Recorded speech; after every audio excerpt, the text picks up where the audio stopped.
I expected this reception. All men hate the wretched. How then must I be hated, who am miserable beyond all living things?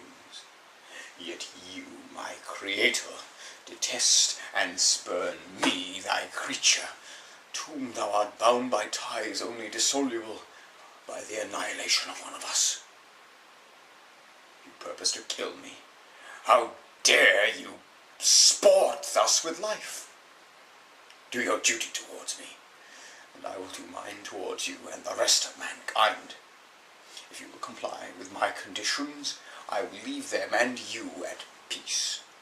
But if you refuse, I will glut the maw of death until it be satiated with the blood of your remaining friends. Have I not suffered enough that you seek to increase my misery? Life, although it may only be an accumulation of anguish, is dear to me, and I will defend it. Remember, thou hast made me more powerful than thyself.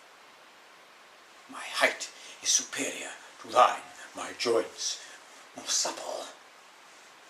But I will not be tempted to set myself in opposition to thee.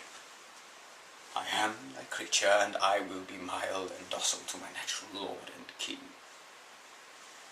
If thou wilt also perform thy part, which thou owest me, O Frankenstein, be not equitable to every other, and trample upon me alone, to whom thy justice and even thy clemency and affection is most due.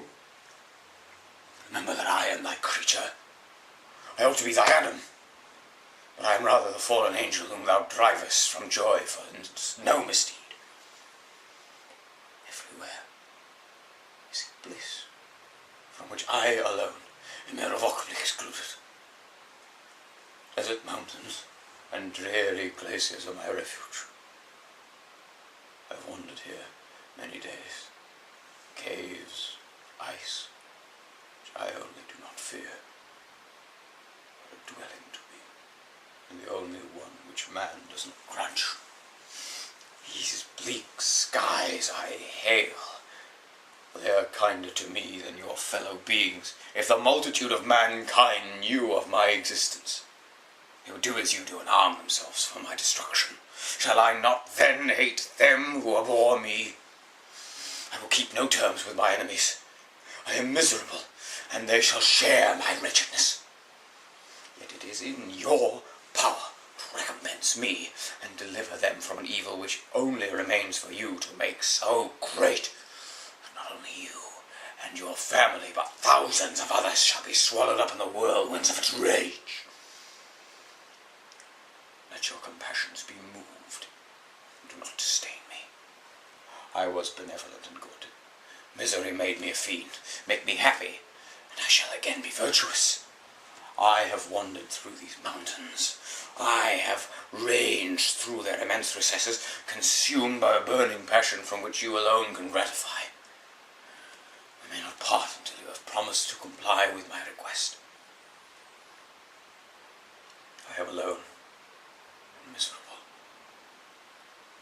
Man will not associate with me, but one as deformed and horrible as myself would not deny herself to me. My companion must be of the same species and have the same defects. A female. This being you can create.